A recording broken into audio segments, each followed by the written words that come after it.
Have you ever run into a website that just won't load correctly or is acting a little buggy?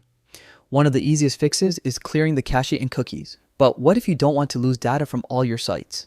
Today, I'll show you how to clear the cache and cookies for a single site on Microsoft Edge, giving you a fresh start without affecting the rest of your browsing. First, open Microsoft Edge. In the top right corner, click the three vertical dots. This opens the menu where all your settings live. From here, select Settings.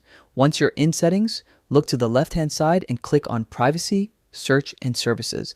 This section controls your browser's privacy and data. Next, scroll down to Cookies and Site Permissions, then click on Manage and Delete Cookies and Site Data. Here's the key part. Use the search bar to find the specific website you want to target. This filters out all the other sites, making it easy to focus on just the one causing trouble.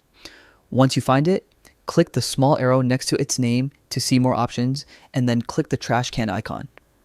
That's it. This deletes that site's cookies and cache, giving it a clean slate. And there you have it. Your single site is refreshed without touching the rest of your browsing data. It's fast, simple, and super effective for troubleshooting site issues. Try it out and enjoy a smoother browsing experience. Thanks for watching and happy browsing.